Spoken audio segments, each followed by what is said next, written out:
Ja, schönen guten Abend alle zusammen. Ja, Baseto, wir können anfangen, oder? Ist klar. Dann lasst uns den Satzang beginnen.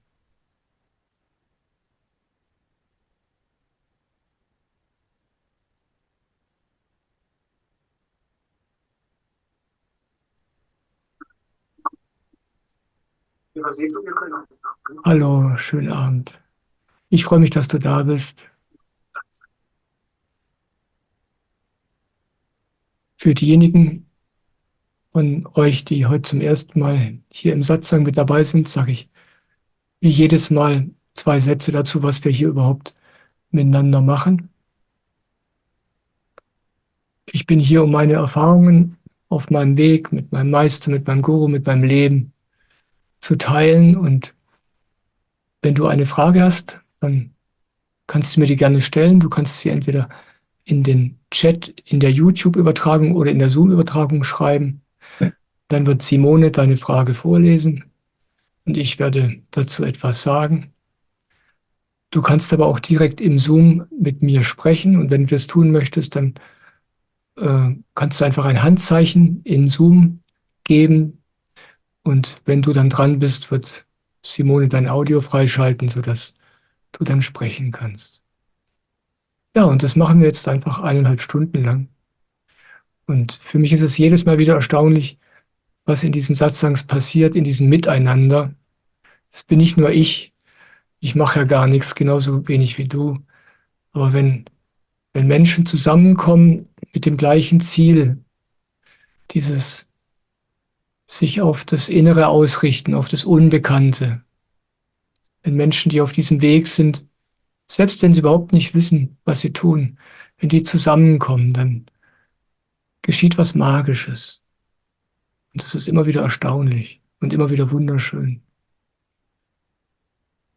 Das ist, was Jesus einmal sagte. Er sagte, wenn zwei oder drei von euch in meinem Namen zusammenkommen und in meinem Namen heißt dieses gemeinsame Interesse, diese gemeinsame Ausrichtung auf das Innere, auf Gott, auf den Himmel, dann passiert was Magisches. Ja, genug der Vorrede. Simone, grüß dich, schön, dass du auch dabei bist. Ich freue mich sehr. Vielen Dank. Hast du Danke, schon was freut mich. vorzulesen heute Abend? Nein, Michael, heute gibt es noch keine Fragen bis jetzt. Ja, fein. Dann werde ich einfach damit beginnen, eine E-Mail vorzulesen, die ich bekommen habe mit einigen Fragen und ich werde nacheinander zu den Fragen etwas sagen.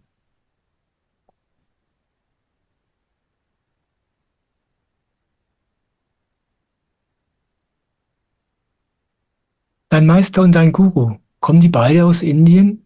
Und wo lebt dein Meister zurzeit? Lebt er irgendwo hier in Deutschland?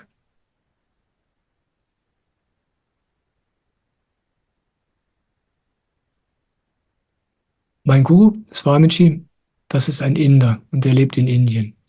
Jetzt gerade ist er in Deutschland, gar nicht weit von hier, wo ich lebe. Und dieses Wochenende wird er hier in Deutschland einen Diskurs geben. Aber normalerweise lebt er in Indien. Und er ist Inder und er spricht auch kein Deutsch. Er spricht immer Hindi. Mein Meister ist Amerikaner, Soham. Und Soham lebt seit, ich glaube, 30 Jahren in Deutschland.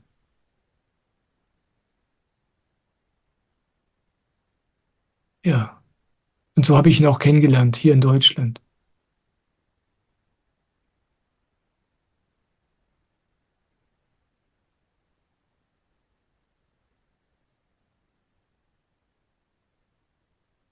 Und die Frage, die jetzt kommt, die bezieht sich auf ein Video, das ich mal gemacht habe, wo ich darüber erzählt habe, wie so ein Meister und so ein Guru lebt. Und das ist eigentlich von außen betrachtet ganz normale Menschen sind. Ich habe schon den Eindruck, dass dein Meister das ganz normale Leben lebt, so wie wir alle. Aber er ist ja auch kein Guru. Wie ist das bei einem Menschen, der von so vielen Menschen verehrt wird als Guru? Das ist ja ein Leben von einer ganz anderen Qualität, wie du immer betonst bei ihm, in seiner Gegenwart, ist ja das Göttliche zu spüren.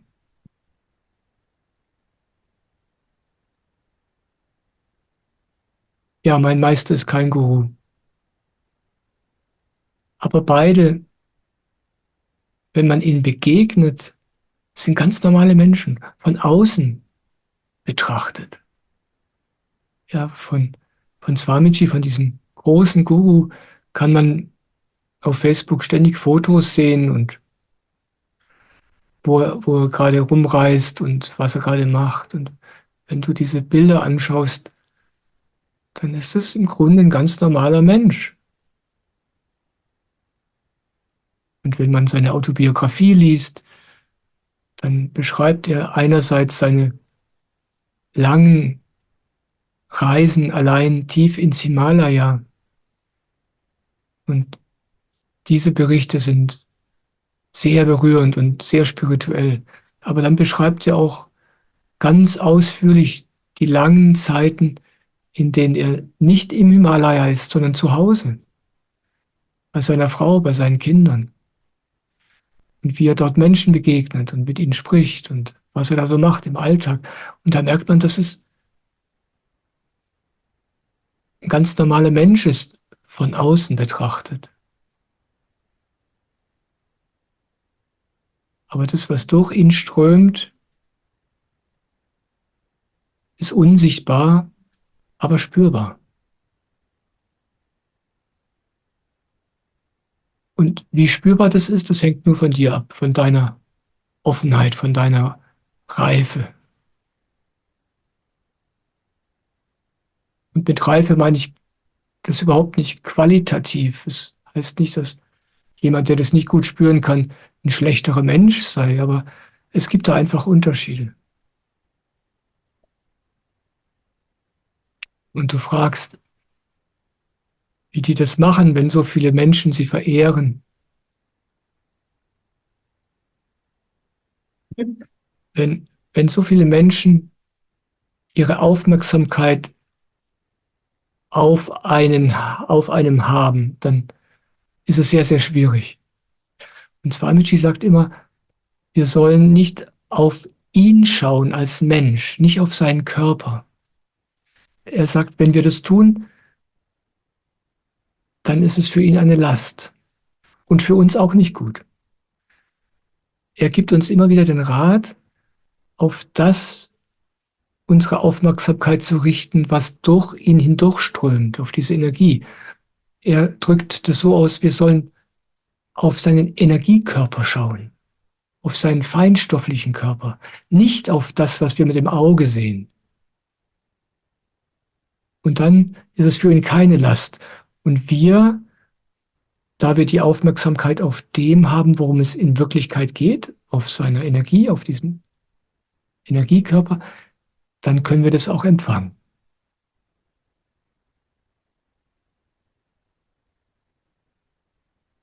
Und ich merke das im Kleinen auch. Ich bin ja weder ein Guru noch bin ich ein Meister. Aber je mehr Menschen mir zuhören und je mehr Menschen mich entdecken und je mehr Menschen ihre Aufmerksamkeit auf mir haben, desto mehr muss ich auf mich achten. Ich spüre das ganz, ganz deutlich. Das ist wirklich eine Herausforderung, wenn auch eine schöne. Ja.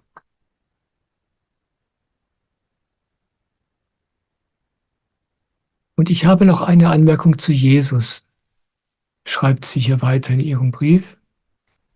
Ich denke, wenn alle Menschen das Göttliche bei ihm gespürt hätten, dann hätten sie ihn nicht umgebracht, dann hätten sie ihn nicht gekreuzigt.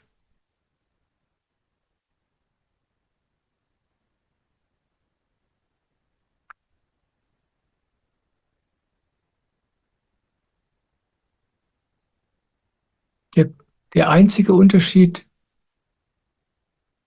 zwischen einem Guru und einem Meister und einem Meister und einem Schüler oder einem Schüler und einem ganz gewöhnlichen Menschen im Alltag, der nichts von all diesen Dingen weiß, ist die Empfänglichkeit, die Empfindsamkeit, das, was wir spüren können.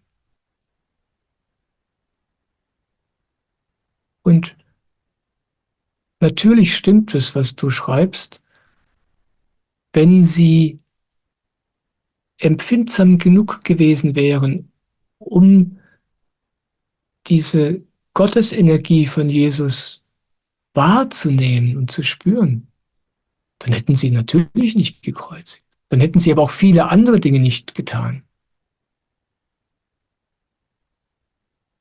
Und in unserem ganzen Leben, auf diesem ganzen spirituellen Weg, geht es im Grunde darum, diese Empfindsamkeit zu kultivieren. Dazu dient die Samapan-Meditation. Und das ist etwas, was sich ganz allmählich im Leben weiterentwickelt. Und das kannst du auch an dir selber spüren. Ja? Du findest, da du hier zuhörst, vielleicht das, was ich sage, interessant und hilfreich. Und du weißt, wovon ich spreche. Aber jemand anders, vielleicht ein Freund von dir oder dein Nachbar, würde denken, dass ich ein ganz komischer Spinner bin, weil er nichts von dem versteht, wovon ich spreche. Das ist der Unterschied in der Empfindsamkeit. Und für mich ist Swamiji Gott. Nicht, weil ich irgendwas glaube oder weil ich das gehört habe und denke, das muss ich jetzt glauben, sondern weil ich es spüre. In mir drin. Ja, im ersten Moment, wo ich von ihm gehört habe, habe ich es gespürt. Sofort. Weil ich dafür empfindsam bin. Ja, aber das war ich nicht schon immer. Das ist ganz allmählich. In 20 Jahren, die ich mit meinem spirituellen Meister Soham verbracht habe, da ist diese Empfindsamkeit gewachsen. Und deswegen braucht dieser spirituelle Weg einfach nur Zeit. Und deswegen haben wir dieses Leben hier. Und jetzt gibt es die Menschen, zu denen ich spreche, in meinen Videos, in meinen Satsangs. Und davon gibt es einige, die können mit einem Meister wie Soham nichts anfangen oder mit einem Guru wie Swamiji. Die können ihn noch nicht spüren. Aber sie werden irgendwann ihn spüren können. Es gibt gar kein Problem. Und Jesus wusste das. Jesus wusste, dass die Menschen, die ihn kreuzigen, nichts dafür können. Er war ihnen nicht böse. Er wusste, die können ihn nicht spüren. Deswegen hat er auch nichts gesagt. Es hätte nichts genützt.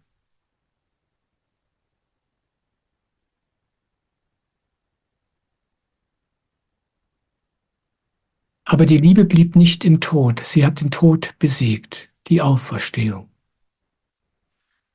Das ist jetzt der letzte Satz der E-Mail, die ich gerade vorlese. Ja, dazu möchte ich gerne noch was sagen. Ich habe in einigen meiner Videos schon über die Kreuzigung von Jesus gesprochen und auch über das, was bei der Auferstehung geschieht oder geschehen ist. Aber es gibt was viel Wichtigeres. Man kann darüber streiten, ob Jesus als Körper weitergelebt hat oder nicht. Wir haben ja schließlich keine faktischen Beweise dafür. Aber dass er weitergelebt hat, die Macht seiner Energie, das merkt man daran, dass wir heute noch von ihm wissen, dass wir heute von ihm sprechen, dass wir uns heute Christen nennen. Unsere ganze Kultur ist geprägt von der Energie dieses einen Mannes, der wenige Jahre in Judäa umhergelaufen und umhergewandert ist und gepredigt hat. Und dieser Mensch hat solch eine Energie verströmt und hinterlassen, dass sie heute noch diesen Planeten prägt. So lebt er heute noch, nicht als Körper, nicht als Mensch. Aber diese Energie ist unvergänglich. Ja. Und man braucht sich gar nicht drüber streiten, was da damals jetzt auf körperlicher Ebene in Wirklichkeit passiert ist. Das ist genau das Gleiche, was Swamiji sagt. Schaut nicht auf meinen Körper, schaut nicht drauf, wie ich aussehe und was ich anhabe. Fühlt meine Energie. Und die können wir von Jesus heute noch spüren. Und das ist das Geschenk eines Gurus und eines Meisters. Ja, so viel zu dieser E-Mail. Danke, dass du geschrieben hast. Und tut mir leid, dass ich erst jetzt antworte. Die E-Mail ist schon einige Monate alt, aber ich hole ganz langsam auf. Simone, wie schaut's bei dir aus? Ich höre dich nicht. Ich habe zwei neue Fragen für dich, Mareike. Ah, wie schön. Ja. Die erste kommt von Niranyano. Hallo Niranyano, ich freue mich, dass du da bist. Geliebter Michael, danke schön fürs Satsang. Eine Freude, dich zu sehen. Ich will dir berichten, es war ein arg bewegtes Jahr. Nun fügt sich langsam alles. Meine Partnerin und ich werden Ende August heiraten und wir haben ein Haus gefunden, das wir beide als schönes neues Zuhause sehen und ich mich mittlerweile sehr darauf freue. Meine Partnerin und ich haben schon seit einiger Zeit einen Kinderwunsch. Nun zu den Fragen. Woran merke ich denn, dass es der richtige Zeitpunkt für ein Baby ist? Meine Gedanken gehen eher in die Richtung, dass wir ja schon mit Hochzeit und dem Umzug genug zu tun haben. Bitte sag etwas dazu. Dankeschön. Danke.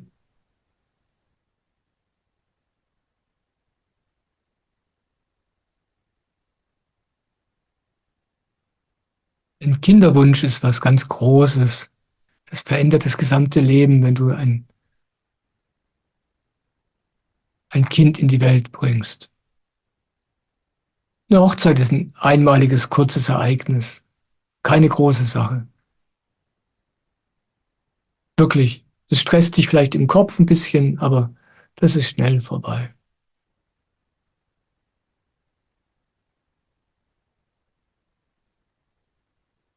Solche Fragen kann man nicht im Kopf beantworten. Solche Fragen kann man nur beantworten, wenn man auf die eigene Energie, auf die eigene Freude schaut. Möchtest du mit deiner Partnerin ein Kind haben? Möchtest du Vater werden?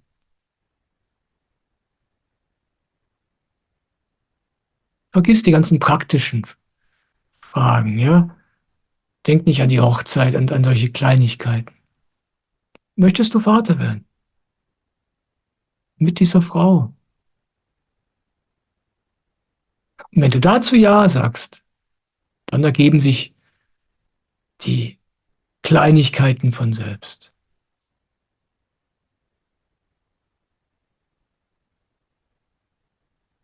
Aber die Antwort findest du nicht da oben.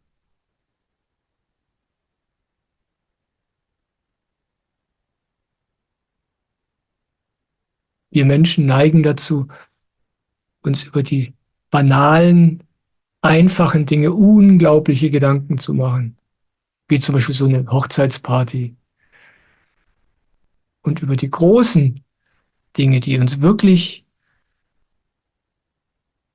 für immer prägen, zum Beispiel ein Kind bekommen oder auf dem spirituellen Weg sein oder sich Meditation oder einem Guru zuwenden. Über solche Dinge denken wir überhaupt nicht nach. Ja.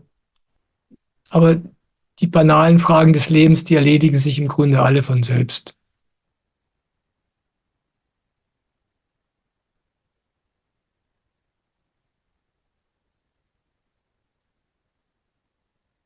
Denk nicht drüber nach. Versuch einfach auf dein Gefühl zu hören, das du spürst, wenn du ganz still bist, wenn du ganz entspannt bist, wenn du nicht an morgen denkst. Und dann schau, was passiert. Sowas wie ein Kind in die Welt bringen, ist nichts, was man sich, also es ist keine Entscheidung wie, du stehst im Supermarkt und du legst, ob du jetzt die oder jene Marmelade kaufen sollst. Das ist nichts, was man in Wirklichkeit entscheidet. Du spürst, ich hab Offenheit dafür und zukünftige Frau spürt, sie hat Offenheit dafür. Und dann lebt man in dieser Offenheit zusammen und dann ergibt sich das Schritt für Schritt.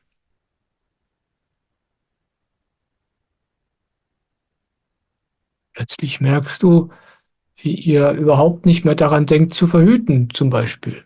Dann weißt du, ah ja, ich glaube, es wird langsam Zeit. Ja, solche Dinge haben ihre eigene Kraft und die bahnen sich ihren eigenen Weg. Und darauf kannst du einfach hören. Du brauchst da nichts entscheiden.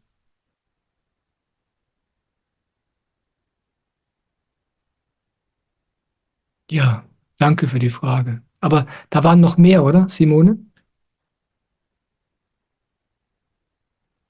Ich höre dich wieder Das nicht. war die Frage, Michael, ob Ah, es okay, ich hatte das Gefühl, dass da mehrere Fragen kommen. Okay. mir Ja, ist jetzt vielen eine Dank. neue Frage noch da, genau. Ja, vielen Dank für die Frage. Vielen Dank und alles Gute für euren bewegten Sommer, der jetzt kommt mit Hochzeit und allem drum und dran. Dann darf ich jetzt die Frage von Mike vorlesen. Hallo Mike, schön, dass du wieder da bist. Lieber Michael, in meiner letzten Beziehung, die erst seit ein paar Wochen beendet ist, war immer wieder das Thema, auch in der Paartherapie, dass ich laut des Therapeuten und meiner Ex-Partnerin zu sehr in alten Rollenmustern hänge. Meine Partnerin hat immer bemängelt, dass ich nicht genug tue und dass sie mehr macht. Sie hat sich sehr mit dem Thema Equal Care, das heißt, dass Frauen allgemein viel mehr Care-Arbeit leisten, beschäftigt. Leider war es mir in der Beziehung nicht möglich, diese Themen schnell genug zu verstehen, beziehungsweise auch umzusetzen, was jetzt anders ist. Ich hatte oft auch Widerstand, mir immer wieder neue Themen, wo sie sich ungerecht behandelt fühlte, anzuhören. Ich glaube, ich hatte Angst, mich selbst zu überfordern, weil ich aus meiner Sicht schon genug im Haushalt gemacht habe. Rückblickend wollte ich sie nie ausnutzen oder dass sie mehr Hausarbeit macht. Ich habe ganz sicher einen großen Teil beigetragen, aber vermutlich nicht gleich viel. Ich hatte in der vorigen Beziehung noch nicht dieses Thema. Ich kann aber sagen, dass ihre ständigen Forderungen und dass es aus ihrer Sicht nie genug war, mir Angst machte. Ich hatte das Gefühl, es ist ein Fass ohne Boden. Meine Frage ist, bin ich ein altmodischer Mann, ein Modell, das bald ausläuft? Wie werde ich ein moderner Mann? Hm. Was für eine schöne Frage. Danke, Mike. Ich freue mich sehr, dass du diese Frage stellst.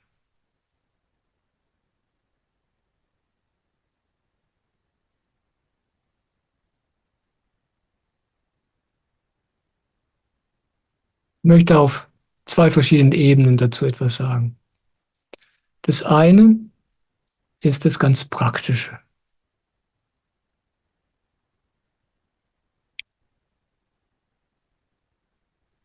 Wir können überhaupt nicht beurteilen, was wir tatsächlich füreinander tun.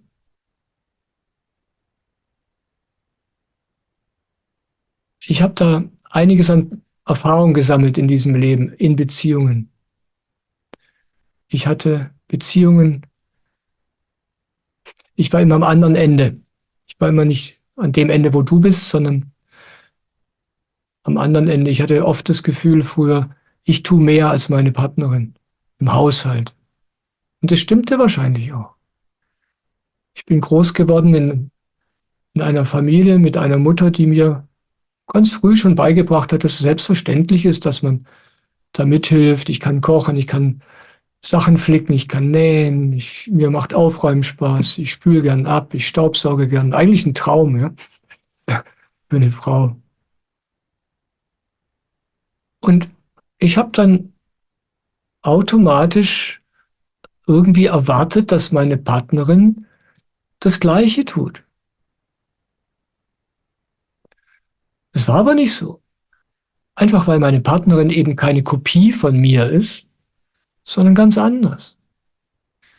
Und ich habe lange gebraucht, um zu begreifen, dass es keinen Sinn macht, da Gleichheit herbeiführen zu wollen. Und als ich das dann irgendwann losgelassen habe, diesen Anspruch, dass da Gleichheit herrschen soll, ja, dass wir jeder gleich viel im Haushalt tun, da begann ich dann wahrzunehmen, dass das Zusammenleben ja viel größer ist. Und dass ich vielleicht auf solch unwichtigen Ebenen wie Abspülen und Haushalt mehr mache, aber sie dafür auf ganz anderen Ebenen, die mir ganz fremd waren, viel mehr tat.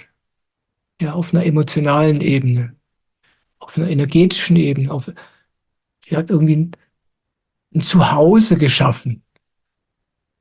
Diese unsichtbaren Dinge.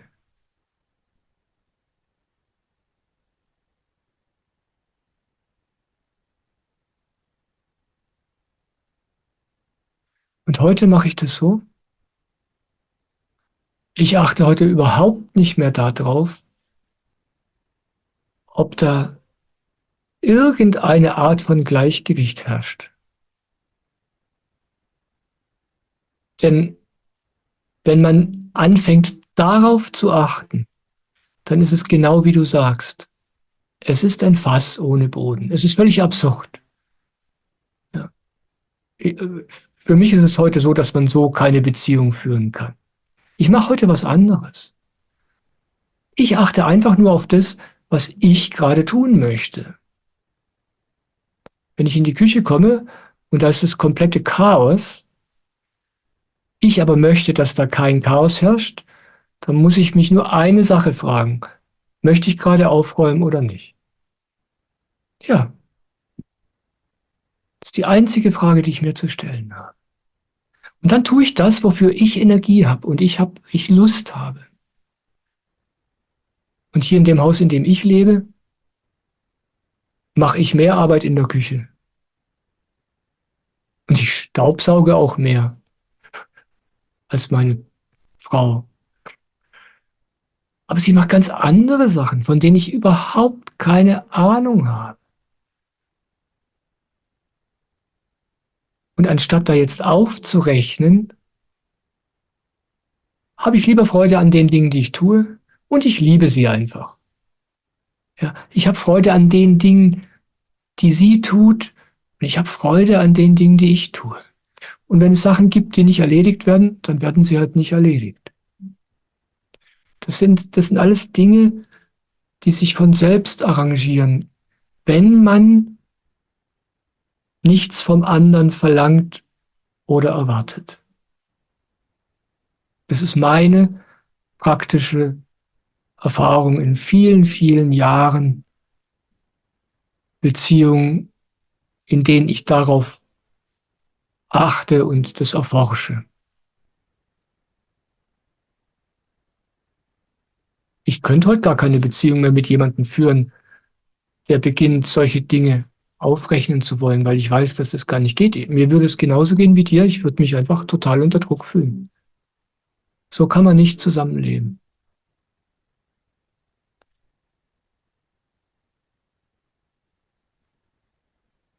Die zweite Ebene, auf der ich da antworten möchte, ist etwas anders gelagert.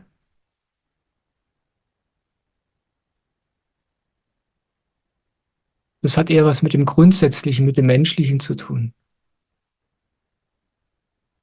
Wenn ich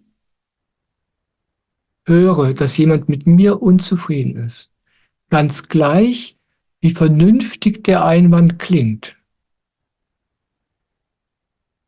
dann kann ich nur eines sagen. Ich bin, wie ich bin. Magst du mich oder nicht?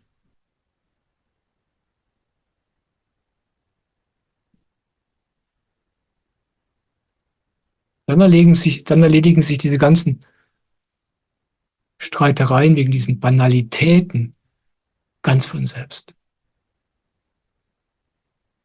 Und das geht gegen alles, was 99% der Menschen denken, was ich hier sage, und gegen alles, was 99% der Paartherapeuten denken.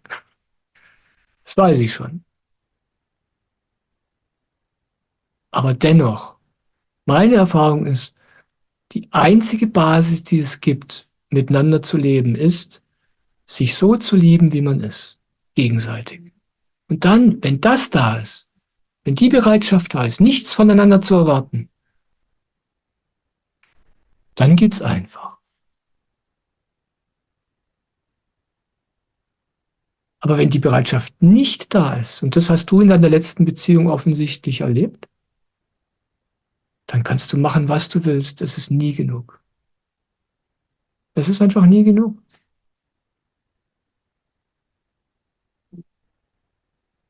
Und das ist, weil das, worum es eigentlich geht,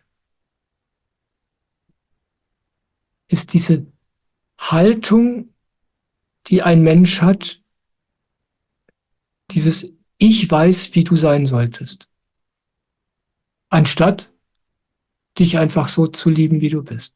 Und wenn jemand diese Haltung hat, dir gegenüber, dann kannst du machen, was du willst. Du wirst die Erwartung niemals erfüllen. Ganz gleich, was du probierst.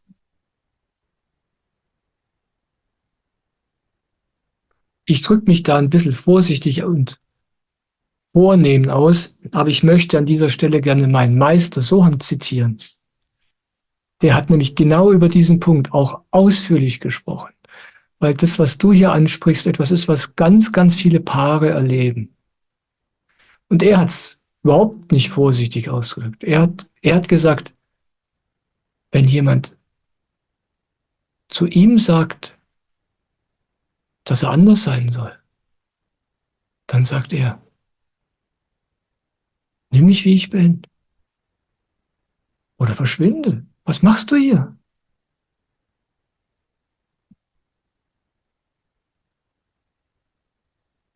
Und das klingt vielleicht für manche Menschen etwas schockierend, aber das ist die Wahrheit. Nur, dass die meisten Menschen niemals an den Punkt kommen, wo sie erkennen, dass das die Wahrheit ist. Aber du bist nah dran. Du hast erlebt. Du kannst probieren, was du willst. Das reicht nie. Und so ist es einfach. Und sobald man dann so radikal wird und sagt, hey, ich bin, wie ich bin. Ja, vielleicht habe ich irgendwelche alten Programme, keine Ahnung. Ich bin aber trotzdem so. Ja? Ich bin kein Roboter, an dem man Stellschrauben verdrehen kann und dann ist er anders. Es geht einfach nicht. Ja? Nimm mich, wie ich bin. Dann wird es plötzlich einfach. Das erfordert natürlich, dass du deine Partnerin auch so nimmst, wie sie ist und dass du bereit bist, sie immer gehen zu lassen. Sonst kannst du das nicht sagen. Sonst kannst du nicht sagen, hey, sorry, aber es ist deine Entscheidung. Ja? Wenn du mit mir zusammen sein willst, so bin ich. Ja, du kennst mich. Deine Entscheidung. Das ist das Einzige, was wirklich die Basis einer Beziehung sein kann. Alles andere funktioniert nicht.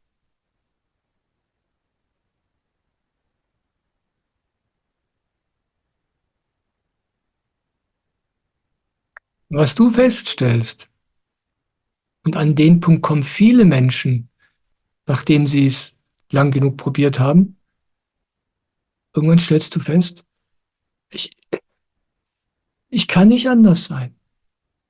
Ja. An den Punkt, wo ich heute bin, da bin ich gekommen, weil ich jahrzehntelang immer wieder versucht habe, anders zu sein.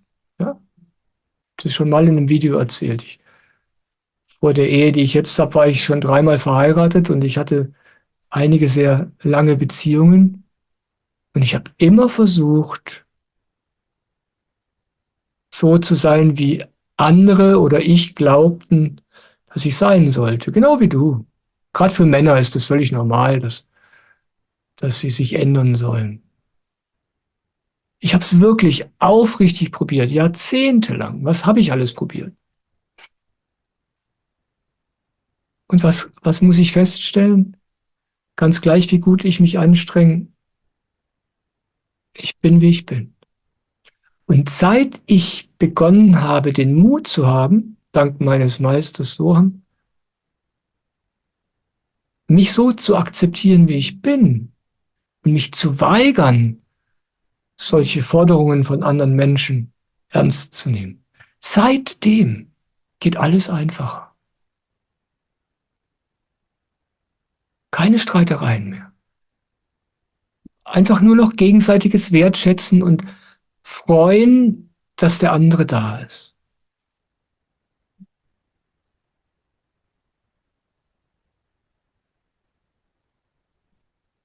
Dann, dann kommt Freiheit da rein. Dann kann jeder so sein, wie er ist und jeder das tun, wozu er fähig ist und wozu er Lust und Freude hat. Und dann wird es miteinander einfach nur eine Freude.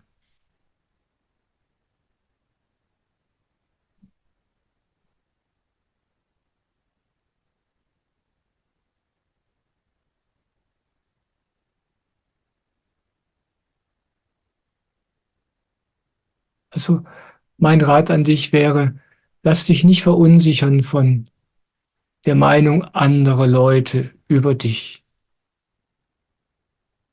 Du wirst immer, und das gilt für alle Menschen, die hier zuhören, du wirst immer jede Menge Menschen in deiner Umgebung finden, die sicher sind, dass mit dir was verkehrt ist und die gute Argumente dafür haben. Aber mein Rat ist, hör da nicht drauf. Es führt zu nichts. Selbst wenn sie recht haben, es führt zu nichts.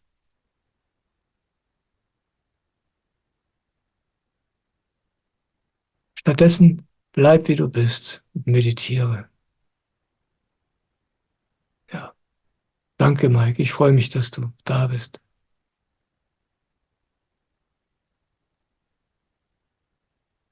Michael, ich habe eine Frage und zwei Rückmeldungen für dich, die ich gerne vorlesen möchte. Ja, sehr gerne. Margret schreibt, lieber Michael, ich möchte dir einen guten Abend wünschen und mich herzlichst bedanken für dein Sein und für deine Videos, die du für uns machst. Hm. Und Ramona schreibt, so schön diese Antwort mit dem Mithelfen im Haushalt, lieber Michael. Ich gehe dir 100% mit bei meinen Erfahrungen. Ja, es ist wirklich so. Wenn man das zum ersten Mal hört, was ich hier zu dem Thema sage, mag der eine oder andere vielleicht entsetzt sein, ja, aber wenn man ganz ehrlich ist, dann funktioniert das, was alle die ganze Zeit fordern und probieren, einfach nicht. Aber das, wovon ich spreche, das funktioniert wirklich. Danke für deine bestätigende Rückmeldung, Ramona. Und jetzt die Frage von Alexandra. Hallo Alexandra. Guten Abend und herzlichen Dank für den Satsang. Kannst du etwas über Misstrauen sagen? Woher weiß ich, ob es eine warnende Intuition oder alte Emotionen sind? Danke für deine Frage, Alexandra. Du kannst es nicht wissen. Ich sag dir, wie ich das mache. Wenn ich so ganz klare Gefühle habe, die mir irgendwas sagen, dann höre ich einfach da drauf. Ich habe ja keine andere Wahl. Ich kann die ja nicht sezieren. Ich vertraue einfach dem, was ich fühle. Und natürlich bin ich auch ein Idiot und oft liege ich daneben, aber dadurch lerne ich dann. Und mit den Jahren wird das Gespür immer feiner und die Dinge in einem, die einen in die Irre führen, werden immer weniger. Aber dieser Lernprozess, der ganz automatisch stattfindet, der kann nur stattfinden, wenn ich es ausprobiere. Ja? Also vertraue deinem Misstrauen. Vertraue deiner Angst. Vertraue deinem Unwohlsein, wenn dir irgendwas nicht angenehm ist. Ja, vertraue auf diese feinen Gefühle. Du wirst wahrscheinlich nie wissen, ob es gestimmt hat oder nicht. Aber wenn du dem vertraust, dann wird das Gespür immer feiner und das Leben kann dich immer besser führen, da wo es für dich richtig ist, hinzugehen. Wir haben so ein eingebautes Misstrauen uns selbst gegenüber. Ne? Du sprichst ja davon, dass du so ein Misstrauen hast bei einer gewissen Sache und du weißt jetzt nicht, ob das wirklich ernst zu nehmen ist oder ob du da irgendwie irgendeine alte Geschichte hast, die dich da in die Irre führt. Aber das eigentliche Misstrauen, was wirklich schädlich ist, ist das Misstrauen uns selbst gegenüber. Ich habe neulich mal gesagt, ja, wir sind uns selbst am nächsten. Wir spüren uns am allerbesten. Von allem anderen wissen wir nichts. Das Einzige, was wir wirklich spüren können, sind wir selbst. Aber das Letzte, dem wir vertrauen, sind wir selbst. Ja? Also gibt es Misstrauen dir selbst gegenüber auf und schau einfach, wo es dich hinführt. 100%ig. Und das ist schwer, weil dieses sich selbst vertrauen, das wurde uns von Anfang an abtrainiert. Und das müssen wir jetzt einfach wieder lernen. Also vertraue deinem Misstrauen und all den anderen Gefühlen, die dich versuchen, im Alltag zu leiten. So lebe ich. Ich lasse mir von niemandem irgendwas anderes sagen. Danke.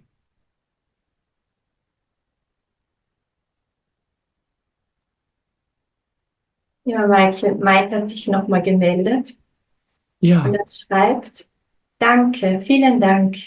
Ich komme am Samstag auch vorbei, um das erste Mal Swamiji zu sehen. Freue mich, vielleicht dich zu sehen und eventuell Hallo zu sagen. oh, das freut mich sehr, Mike. Das ist ja wunderbar, dass du da hinkommst. Das freut mich von ganzem Herzen. Es wird dein Leben für immer verändern. Du wirst es vielleicht nicht sofort spüren. Ich habe ja da schon öfter drüber gesprochen. So ein Guru wie Swamiji. Swamiji ist wie ein Jesus. Ja? Und die meisten Menschen wissen das gar nicht. Zu Jesus Zeiten war es genauso. Die Leute damals, das klang ja auch in der ersten Frage heute an, die Leute wussten nicht, wen sie vor sich haben. Aber das ist immer so.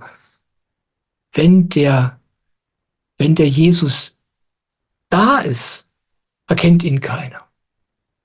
Nur ganz, ganz, ganz wenige. Später dann, 50, 100 Jahre später, dann können ihn auch andere sehen. Das ist zu spät, dann ist er nicht mehr da. Und so ist es mit Swamiji auch. Und dass du dich dazu hingezogen fühlst, dahin zu gehen, das ist wunderbar. Und so ein Jesus, so ein lebendiger Jesus, so ein Guru, verändert dein Leben von Grund auf. Aber du merkst es nicht sofort. Es ist nicht so, dass dann da irgendwas mit dir passiert und dann fährst du nach Hause und bist ein anderer Mensch. Für mich ist es dann so, dass ich in den Monaten danach allmählich merke, wie sich in meinem Leben ganz grundlegend Dinge plötzlich verschieben und verändern. Jemand schrieb mir heute, eine Dame, die auch kommen wird am Wochenende, sie schrieb mir heute, seit sie in Kontakt mit mir und Swamiji ist, also sie hat den Kontakt zu Swamiji gefunden, weil ich ständig über diesen Guru spreche. Seitdem geht es in ihrem Leben zu wie im Schleudergang. Alles verändert sich plötzlich. Ja? Und so ist es. Das stellt man dann in den Monaten und Jahren danach fest. Und das ist einfach unglaublich. Ja, ich freue mich sehr.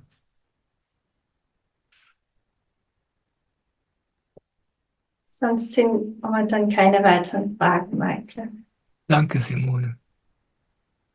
Ich möchte noch was über Männer sagen. Es ist so, und deswegen freue ich mich über das, was Mike vorhin berichtet hat.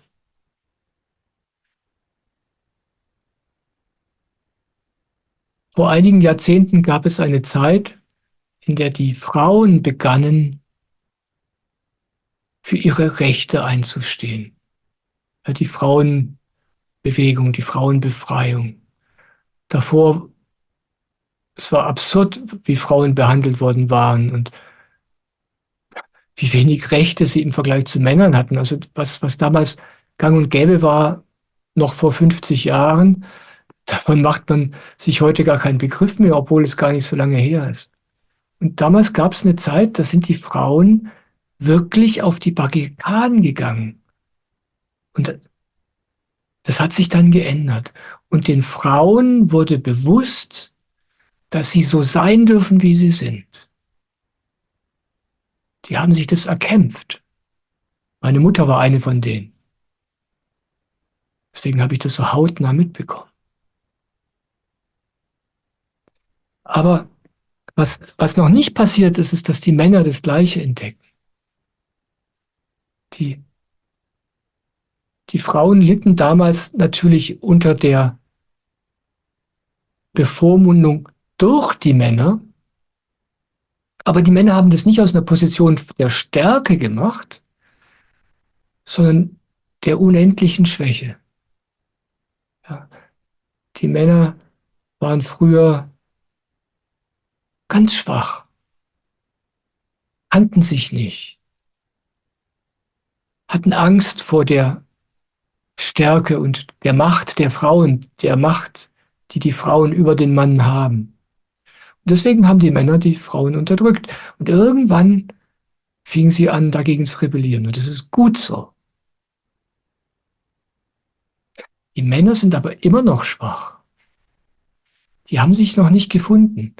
Ja, der Leidensdruck der Männer ist noch nicht groß genug geworden, dass die beginnen, sich selbst zu entdecken. Nicht auf Kosten der Frau, sondern sich selbst entdecken und dann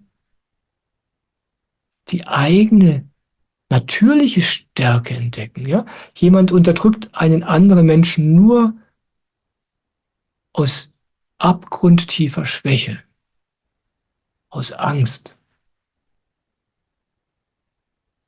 Ja, und das haben die Männer noch vor sich. Dieses Erkennen, dass ich so wie ich bin, als Mann,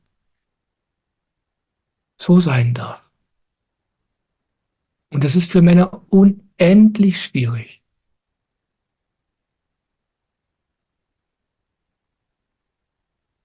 Und ich freue mich deswegen so sehr, wenn sich Männer in den Satsang verirren. Ja, normalerweise sind es viel, viel mehr weibliche Seelen, die im Satsang sind, weil die viel empfindsamer für solche Dinge sind. Und das ist wunderbar. Aber den Männern wünsche ich das Gleiche.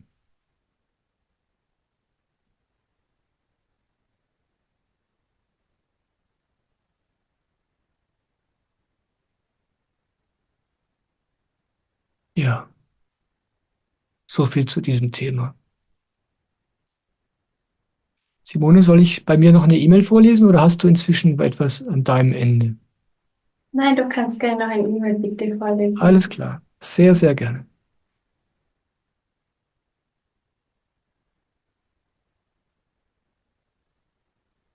Ich habe hier eine kurze Frage über die Meditation. Was hat ausgiebiges, tiefes Gähnen bei abendlichem Meditieren auf sich?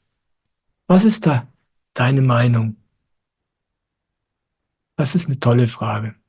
Ich mag diese praktischen Fragen zum Meditieren, weil es da so viele Missverständnisse gibt. Man denkt oft, es gäbe eine ganz bestimmte Art, wie ich mich zu verhalten habe, damit ich es richtig mache beim Meditieren.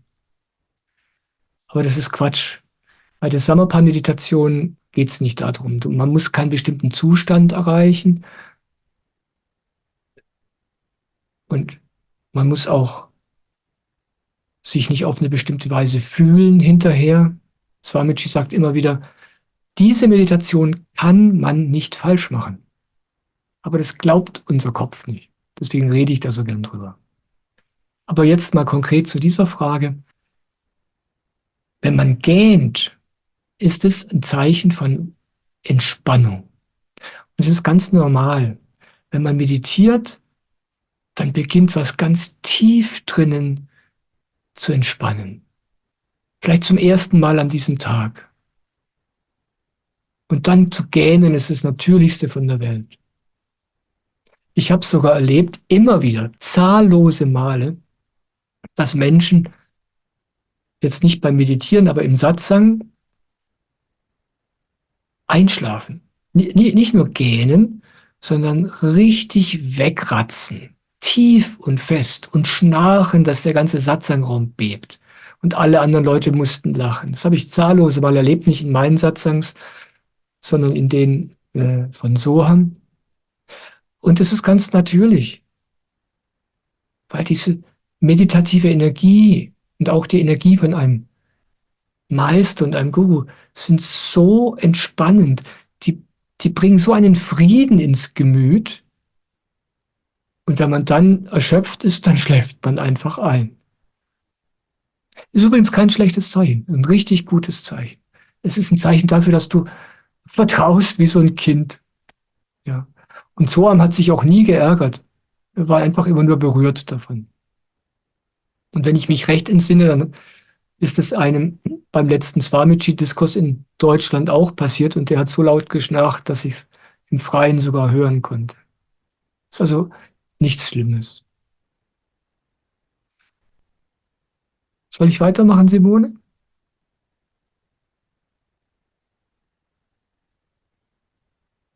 Es kommt gerade eine Frage, aber ich glaube, sie ist noch nicht fertig, deshalb warten wir besser noch. Ja, dann schaue ich mal, was ich hier. Hm. Lieber Michael, gibt es eine individuelle Seele, also sowas wie meine Seele und deine Seele, die einen Entwicklungsweg durchmacht und über viele Leben wieder reinkarniert? Oder gibt es nur eine Seele, die alles und jeder ist und in die man, wenn der Körper abgelegt wird, wieder eingeht und sich darin auflöst? Also nur das eine Leben. Hierzu gibt es viele widersprüchliche Aussagen, die ich verwirrend finde. Kannst du dazu etwas sagen?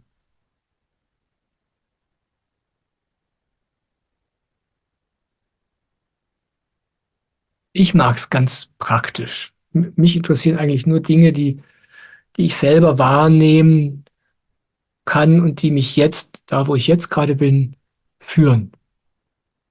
Alles andere ist ja eigentlich nur Theorie für mich, die ich glauben oder nicht glauben kann. Und da gibt es in der Tat widersprüchliche Dinge. Und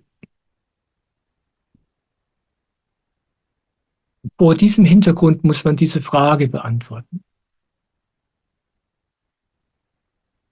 Letztlich ist es so, dass es sowas wie getrennte Seelen nicht gibt. Im Grunde ist alles eins. Aber das ist nicht das, was ich erlebe. Und das ist auch nicht das, was du erlebst. Vielleicht mal in ganz kurzen Momenten in der Meditation ahnt man das.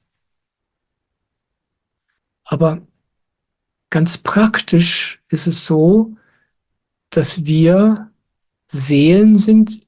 Ich bin eine, du bist eine andere Seele, die in der Tat einen Weg machen, eine Entwicklung, ein Lernen. Und dieses Lernen führt uns durch verschiedene Körper hindurch.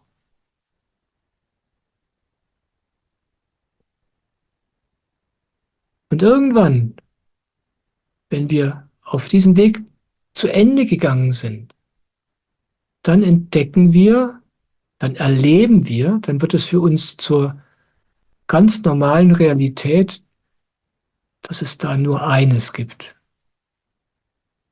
Aber bis dahin gehen wir den Weg als getrennte Seelen, obwohl das gar nicht stimmt.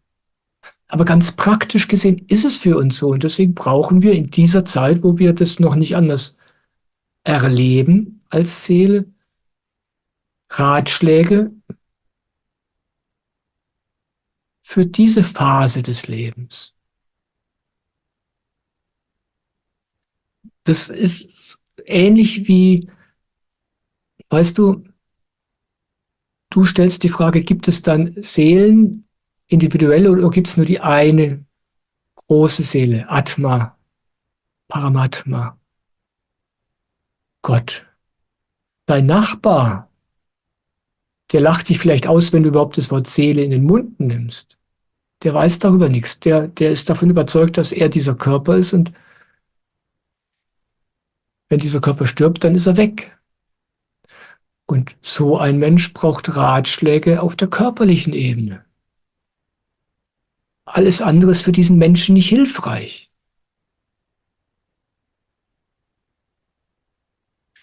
Und solange wir in einem Körper sind, solange sind wir auf diesem langen Seelenweg durch viele Leben hindurch. Und so lange ist es hilfreich, Hilfsmittel und Ratschläge zu empfangen, so als wäre ich eine einzelne Seele, weil alles andere mir, da wo ich jetzt gerade bin, nichts nutzt.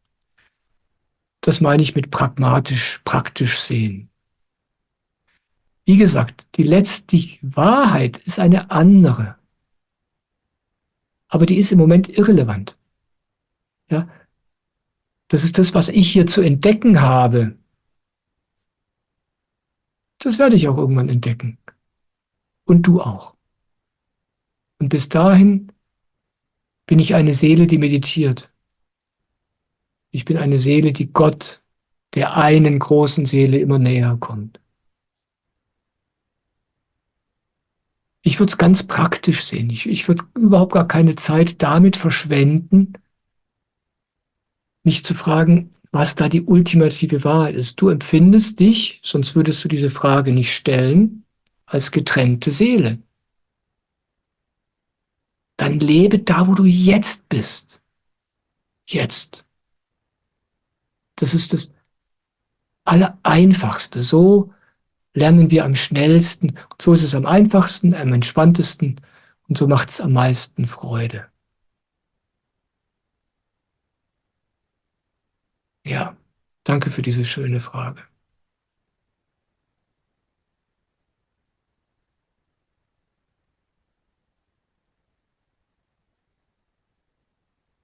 Jetzt kann ich die Frage vorlesen, Michael. Ah, wie schön. Sie stammt von Chris. Hallo Chris. Lieber Michael, ich denke, du weißt, wer ich bin. Zu deiner Aussage, dass sich alles so sehr verändert im Leben. Also du weißt, das ist bei mir einfach nicht der Fall. Ich bin nur seit Jahren im Schleudergang. Zwiebelschale für Zwiebelschälchen zeigen sich meine Themen, aber ändern tut sich für mich nichts.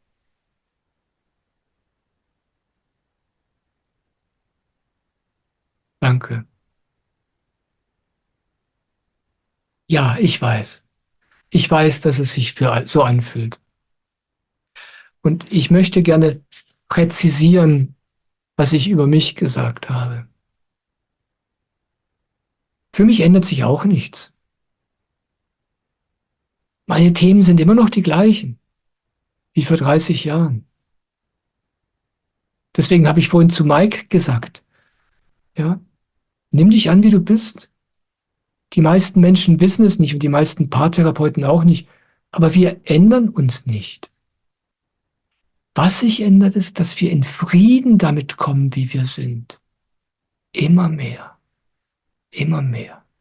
Und wenn wir dann beginnen, in uns anzukommen, dann entdecken wir, dass wir zwar immer noch so sind wie früher, aber jetzt ist es kein Problem mehr. Jetzt lieben wir es. Und erstaunlicherweise haben dann plötzlich andere Menschen damit auch kein Problem mehr. Ich bin wirklich ein komischer Vogel. Und grundlegend hat sich an meinem Charakter und an meinen Eigenarten und an meinen Verkorkstheiten nichts geändert. Im Gegenteil, ich nehme an, die werden eigentlich noch ein bisschen ausgeprägter. Aber da ich kein Problem mehr damit habe, ist es eine ganz andere Geschichte geworden.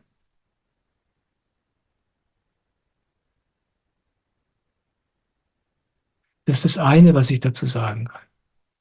Und das andere ist Folgendes. Und ich sage das zu Leuten wie dir so gerne immer, immer wieder.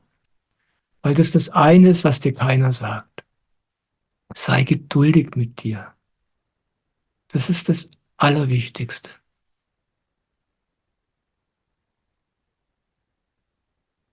Und ich will dir auch sagen, warum. Du kannst selbst nicht wahrnehmen, was sich bei dir verändert. Es geht nicht. Natürlich veränderst du dich. Ich verändere mich auch. Also Menschen, die mich von außen betrachten, die würden wahrscheinlich über das lachen, was ich gerade über mich gesagt habe. Die sagen, das stimmt überhaupt nicht, du hast dich völlig verändert, du bist ein ganz anderer Mensch geworden.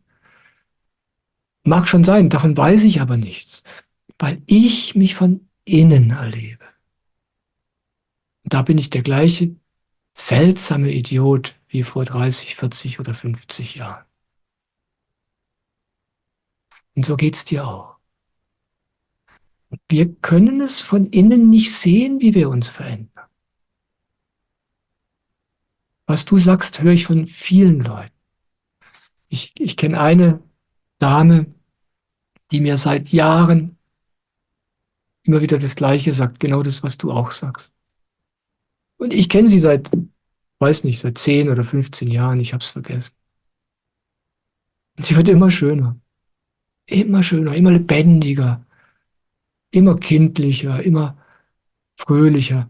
Aber sie hat ganz viele Momente, wo sie vollkommen überzeugt davon ist, dass sich bei ihr nichts verändert hat und auch nie verändern wird und dass es auch überhaupt keine Hoffnung mehr gibt. Und die Art und Weise, wie du damit umgehst, ist das annehmen. Ja sagen. Okay, so bin ich. Und wenn ich für immer so bin, okay. Annehmen heißt Ja sagen. Ja sagen heißt für immer. Ja? Etwas annehmen heißt nicht, okay, ich nehme das jetzt an, damit sich's verändert. Das ist nur ein Trick des Verstandes. Ich rede von wahrhaftigem Ja sagen. Okay, ich bin so. Schließ Frieden damit, auch wenn sich nie irgendwas damit verändert. Wart nicht auf Veränderung. Das ist eine Falle. Wenn du auf Veränderung wartest,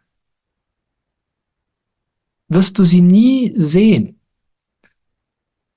Es ist ein psychologischer Knoten bei uns im Kopf. Deswegen ist es so unendlich hilfreich und wichtig, sich selbst so anzunehmen, wie man ist.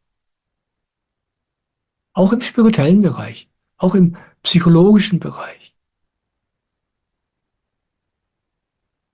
Und aus diesem Frieden mit dem, wie es für dich jetzt gerade ist, deine Selbstwahrnehmung, wie du bist, was du über dich fühlst, mit diesem Frieden,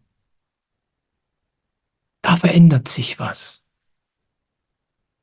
Aber nicht deine Zwiebelschalen, die bleiben da. Aber die Bedeutung dieser Zwiebelschalen, die verändert sich. Du entdeckst plötzlich etwas, was wirklich wichtig ist. Und die Zwiebelschalen, die können einfach nur da sein. Ich möchte dir ein bisschen was über Gurus erzählen. Wir hier im Westen haben ja leider keine lebendigen Beispiele für Gurus in unserer Gesellschaft. Normalerweise, wir müssen die importieren. Aber in Indien gibt es Geschichten von einigen ganz großen und höchst erstaunlichen Gurus. ich lese da viel drüber. Und Swamiji hat so ein Magazin, das alle 2 Monate rauskommt und da wird in jeder Ausgabe wird über einen bestimmten Guru erzählt. Und das, weißt du, das sind Menschen, die höchste spirituelle Entwicklungsstufe, das Höchste, was man als Seele erlebt, während man noch im Körper ist, das haben die erlebt und erreicht. Und da ist einer seltsamer als der andere. Auf einer menschlichen Ebene sind manche von diesen Gestalten, muss man fast schon sagen, richtig unmöglich. Aber wir haben so ein komisches Idealbild, wie ich als Mensch bin, wenn mit mir dann irgendwann mal alles okay ist. Das ist alles Unsinn. So kann man nicht leben. Die Befreiung findet statt im Zuge dessen, dass ich mich annehme, so wie ich bin. Mit den Zwiebelschalen, mit den Schmerzen, mit all den Knoten in mir, mit all dem Ungleichgewicht in mir. Deswegen ist es für Beziehungen auch so wichtig, dass man aufhört, den anderen anders haben zu wollen und dass man aufhört, sich selbst anders haben zu wollen. Und wenn man das kann, wird alles einfach.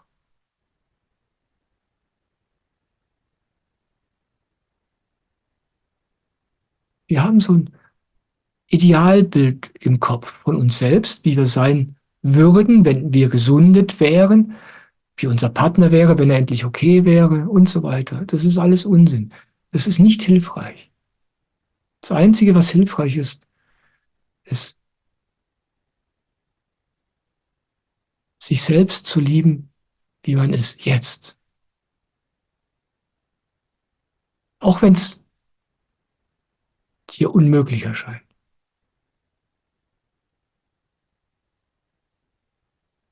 Und das klingt vielleicht so ein bisschen banal, was ich hier sage, aber das ist das Entscheidende und das eine, was wir in diesem Leben zu tun haben. Mehr ist nicht notwendig. Deswegen spreche ich so ausführlich über deine Frage. Das ist das eine, was uns davon abhält, frei zu werden. Das ist das eine, was uns davon abhält, in den Himmel zu kommen. Diese Selbstbewertung, diese ganz selbstverständliche Ansicht, ich muss noch, was auch immer, Zwiebelschalen loswerden, dieses oder jenes lernen, so und so werden, bis ich dann endlich okay bin. Diese Ansicht hat jeder Mensch über sich selbst und über andere.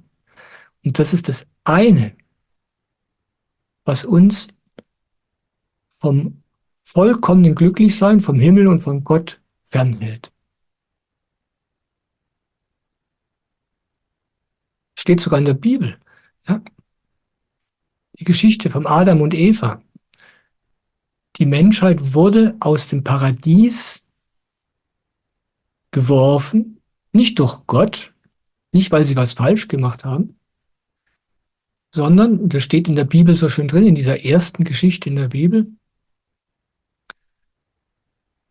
die Menschen lernten damals, sich selbst zu bewerten. Ja, das ist symbolisch dieser Apfel vom Baum der Erkenntnis über Gut und Böse. Der Mensch lernte zu bewerten. Und was hat er bewertet? Sich selbst.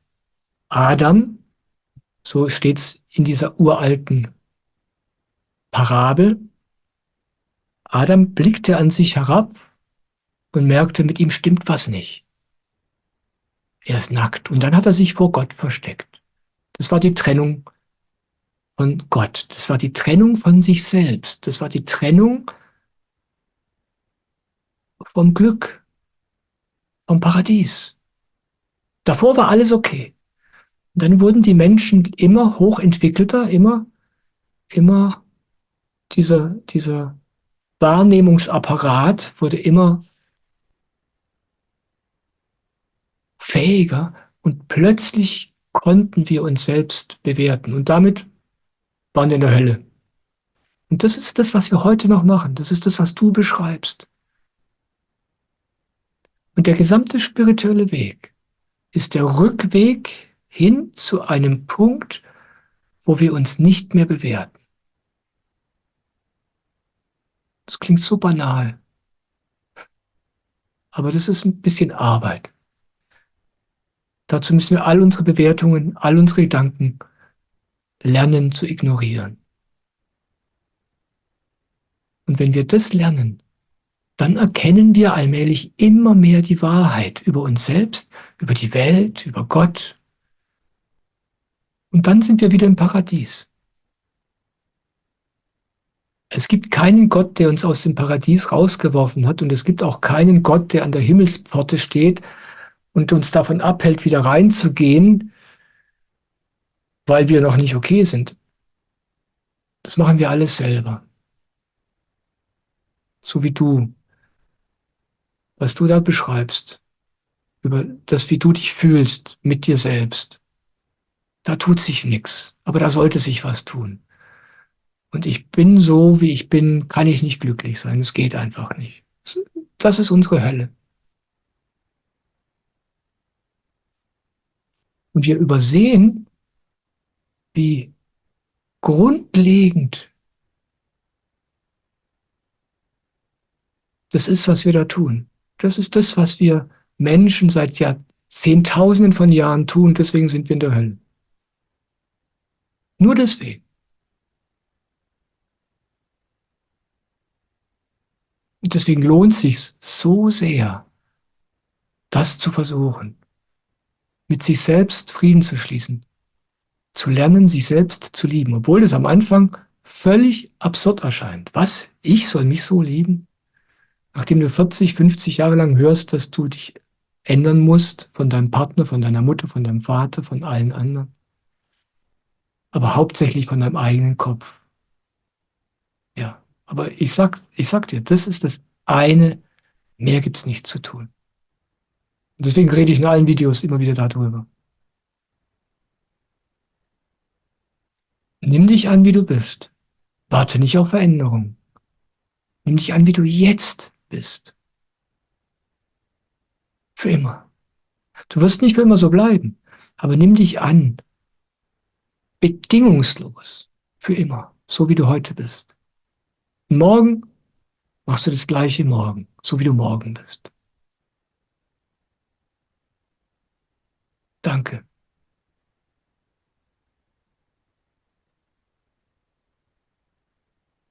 Michael, Chris hat noch eine Anmerkung. Ja, bitte. Ich meine äußere Situation, die ist oft beinahe unerträglich für mich. Ich weiß, es geht ums Innen und ich übe, glaub mir, ich übe, mich darin, alles anzunehmen. Aber das ist so schwer. Ich weiß, es ist schwer. Ich weiß, es ist schwer. Kümmere dich nicht ums Außen. Du weißt es, ja. Es hat alles mit dem Innen zu tun. Wenn du dich darum kümmerst, mit dem Innen in Frieden zu kommen, dann wird es im Außen auch leichter. Ich habe nicht gesagt, dass es einfach ist. Ich habe nur gesagt, es lohnt sich, diese scheinbar unmögliche Aufgabe auf sich zu nehmen. Die meisten Menschen wollen davon nichts wissen.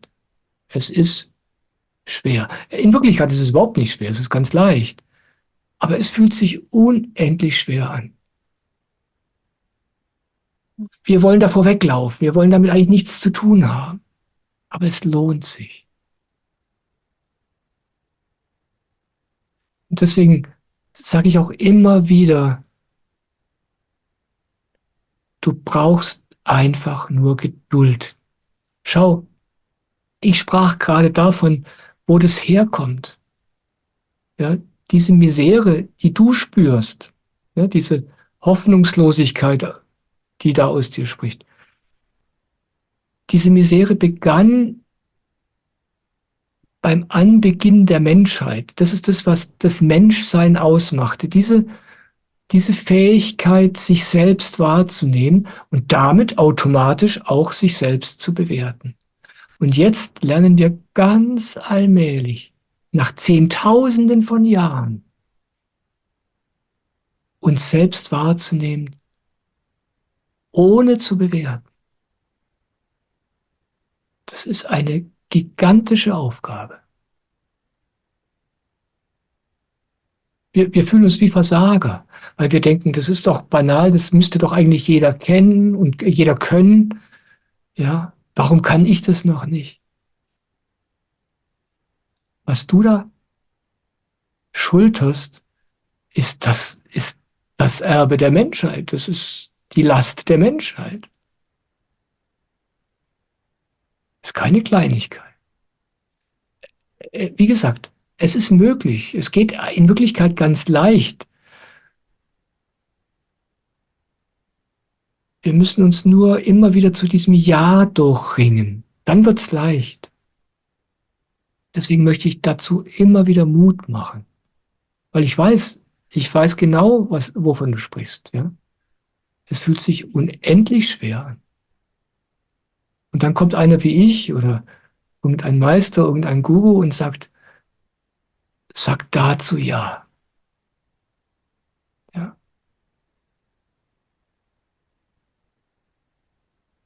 Einfach Ja sagen. Fühlt sich total irre an. Aber es ist das eine, was wir lernen.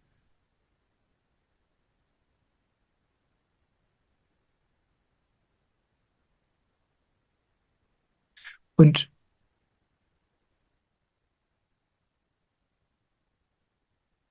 wir können es im Außen nicht verändern.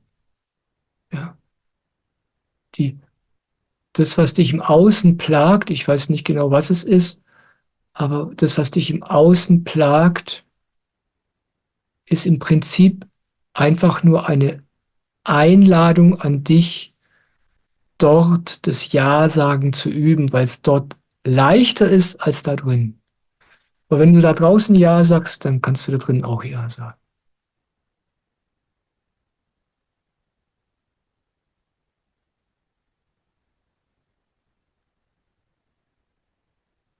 Und meditiere. Falls du das noch nicht tust, du sagtest, ich weiß bestimmt, wer du bist, ich weiß es nicht. Kannst mir gerne eine E-Mail schreiben, wenn du möchtest, um mir einen Tipp zu geben, damit ich dich erkenne. Aber falls du noch nicht meditierst, weißt du, in dieser Situation, in der du dich befindest und wahrscheinlich auch viele andere Menschen, die hier beim Satsang zuhören,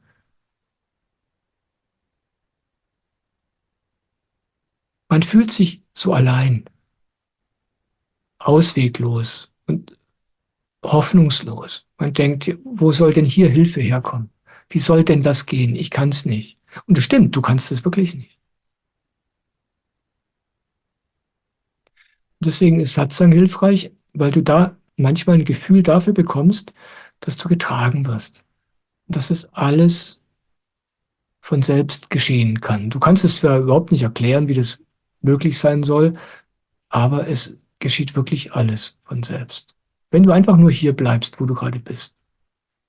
Und wenn du meditierst, wenn du die Samarpan-Meditation machst, und während du im Kronenchakra ruhst und all diese Dinge gehen lässt, immer wieder, ist es, als würde Kraft in dich kommen. Vielleicht denkst du, du machst alles falsch, vielleicht denkst du, du kannst es mit dem Meditieren nicht und du machst es nicht richtig. Spielt alles keine Rolle. Aber aus der Richtung, da, da kommt die Kraft, die das alles in deinem Leben in die Hand nehmen wird.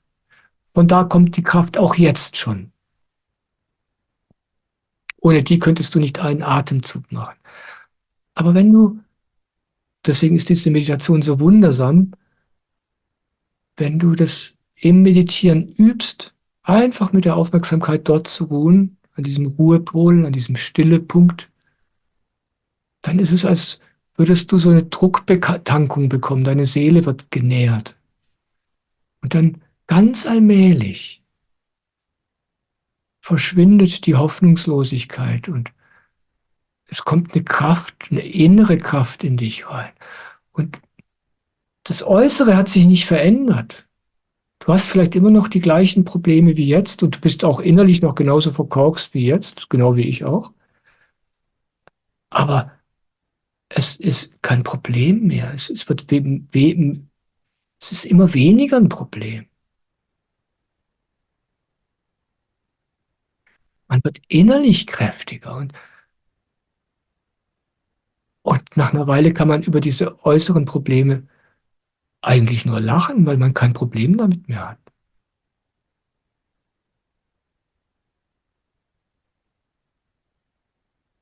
Diese Meditation ist da wirklich eine enorme Hilfe. Sonst verzweifelt man einfach. Ja? Man weiß nicht, wie es gehen soll. Aber da bekommst du dann auf eine ganz magische Weise innere Kraft. Jeden Morgen. Immer wieder. Immer wieder. Und ganz allmählich ändert sich das. Es gibt da eine schöne Geschichte, die Swamiji mal erzählt hat. Und an die erinnere ich mich gerade, wo du das jetzt gesagt hast, Chris. Er spricht von dem Samenkorn. Ja, ein kleines Samenkorn ist in die Erde gefallen. Und jetzt wird es für das Samenkorn Zeit zu sprießen. Aber das Samenkorn ist völlig verzweifelt. Es ist eingezwängt zwischen riesigen Steinen, über sich, neben sich. Das Samenkorn hat überhaupt gar keine Ahnung, wie es da überhaupt jemals wachsen soll. Aber in der Nähe von dem Samen, das Samenkorn ist ein Bild für unsere Seele. Dafür, wie du dich gerade fühlst, tief drinnen. Ja? Du beginnst zu erwachen, du nimmst dich selbst wahr und das Einzige, was du tun kannst, ist verzweifeln. Ja? Und so geht es dem Samenkorn. Davon spricht Swamiji. Das ist der Zustand von uns als Samenkorn, wenn wir beginnen wollen zu wachsen. Weil wenn du diese Herausforderung annimmst, dieser Punkt, an dem du jetzt bist, und deswegen verläufst du dich auch in den Satzang, dann ist also dieses völlig verzweifelte Samenkorn da.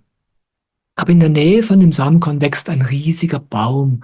Und die Wurzeln dieses Baumes sprechen zu dem Samen und sagen dem, alles ist gut, mach dir keine Sorgen, hab Geduld. Und der Same versteht zwar überhaupt nichts, aber er schaut da nach oben und sieht, wow, dieser große Baum, wenn der das sagt, der muss wohl wissen, wovon er spricht. Das Samenkorn ist immer noch völlig verzweifelt, aber es hat Geduld. Und langsam beginnt es zu wachsen.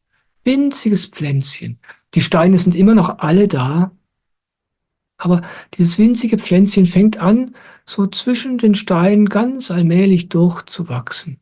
Und es ist immer noch völlig verzweifelt und sagt, aber die Steine, ich kann sie nicht bewegen. Die Wurzeln des Baumes flüstern immer wieder Mut zu und sagen, alles ist okay, mach dir keine Sorgen. Ja, das bin ich, das ist Swamiji.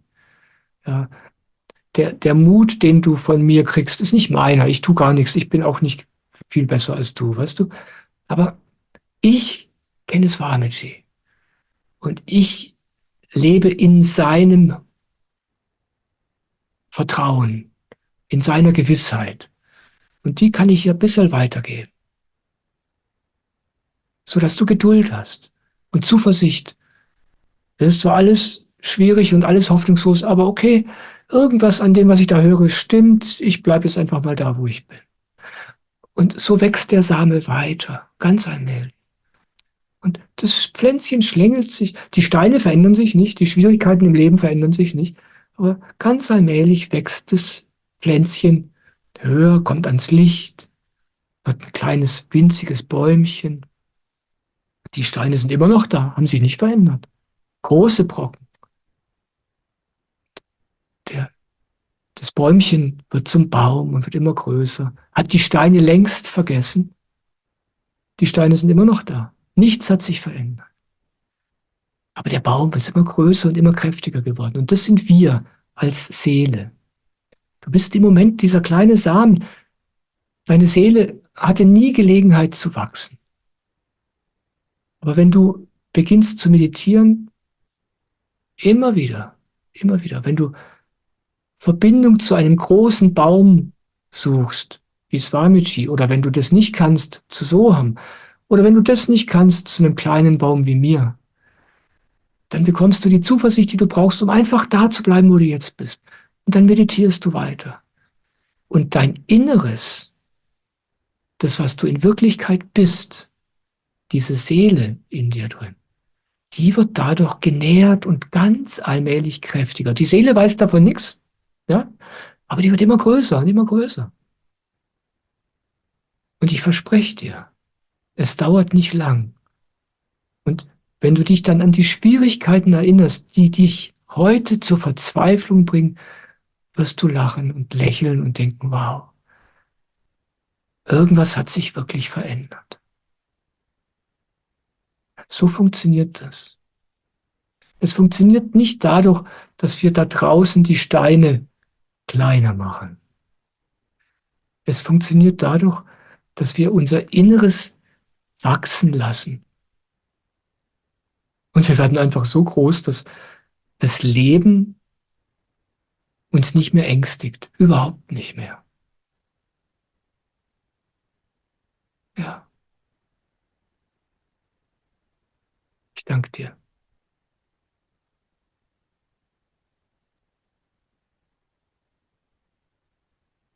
Drei Minuten haben wir noch, Simone. Ich habe noch 2 Fragen, Michael. Dann fangen wir mal mit der ersten an. Genau. Eliane schreibt, lieber Michael, manchmal, wenn ich weinen muss, ertappe ich mich beim Gedanken, ob ich Selbstmitleid habe und würge so die Tränen ab. Kannst du mir etwas dazu sagen? Ich danke dir. Danke, Eliane.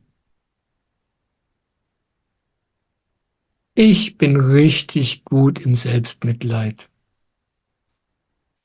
Wenn es mir schlecht geht, dann kann ich so schön jammern. Und es tut einfach gut. Schau dir Kinder an, wie die das machen, wenn es die schwer haben. Die weinen und klagen. Und das ist gut, dann hört's die Mama und dann kommt die Mama und hilft. Und so ist es mit uns auch.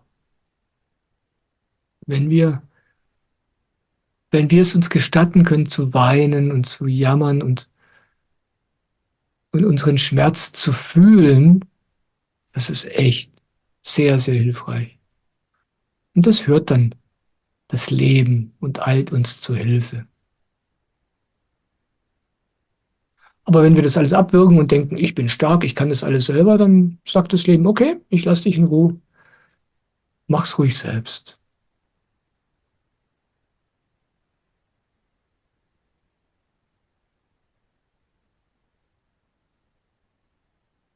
Und ich empfinde es als so befreiend, wenn man das zulassen kann. Ich bin froh, ich bin ein Mann, der auch gelegentlich weinen kann. Ich habe nicht oft Anlass dazu, aber wenn, dann, das tut einfach so gut. Da wird man offen, empfänglich. Das ist wie so ein Punkt, Gott, ich weiß nicht weiter. Ja, ich bin völlig verzweifelt. Wie soll das hier gehen? Und dann ist man offen für die Hilfe, die von da drinnen kommt, von Gott. Ja, danke, Elian. Schaut man noch eine? Amodini meldet sich. Hallo, Zur Studie Amodini. zu lauschen. Kurz bevor wir Swamiji beginnen dürfen. Wie kann ich mich am besten vorbereiten?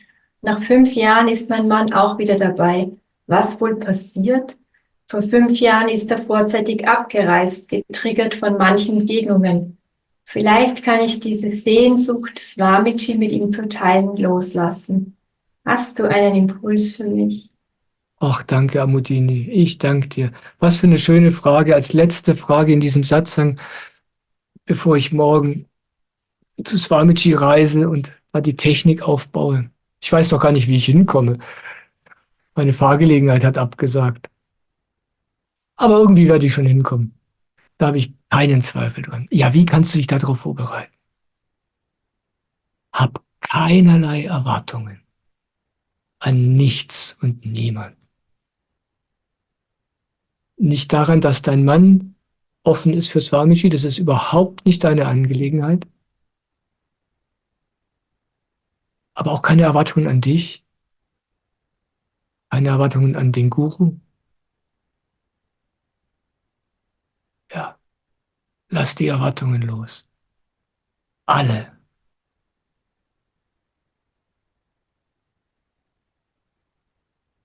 Jesus sprach in der Bibel, also Jesus sprach natürlich nicht in der Bibel, aber in der Bibel wird erzählt, was Jesus sprach. Er sprach vom Hochzeitsfest. Ja? Wer darf zum Hochzeitsfest kommen? Und er sprach nur die, die richtig gekleidet sind. Alle anderen müssen draußen bleiben. Das Hochzeitsfest ist die Begegnung mit Gott. Die richtige Kleidung ist Unschuld. Unschuld heißt nichts erwarten, leer sein. Sobald ich irgendwas will oder irgendwas erwarte, kann ich nicht empfangen. So einfach ist es. Erwarte nichts.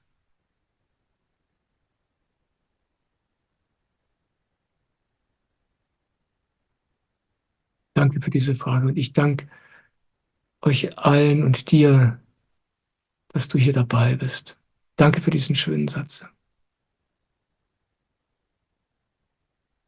Und ich möchte am Schluss noch daran erinnern, erstens daran, dass diese Satsangs von Devaseto und Jetzt TV möglich gemacht werden. Dafür danke ich sehr. Und Devaseto freut sich sehr über Spenden für sein Jetzt TV-Projekt.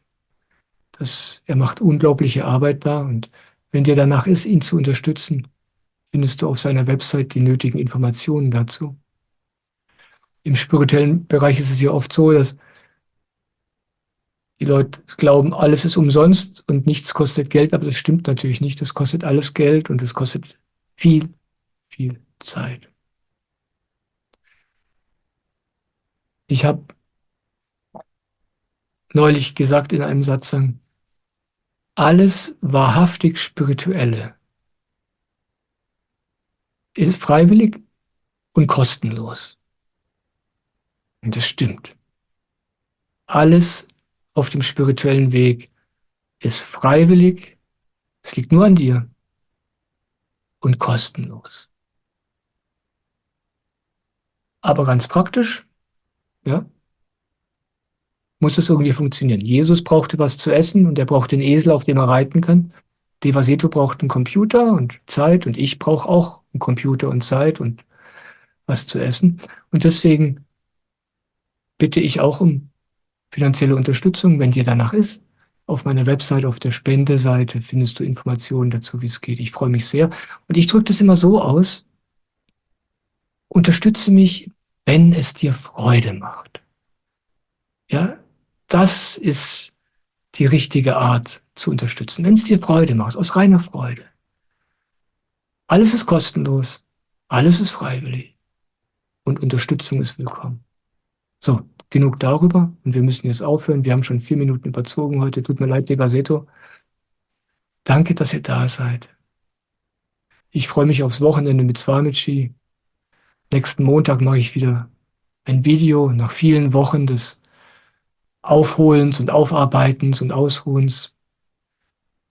Danke, dass du da bist. Ich liebe dich.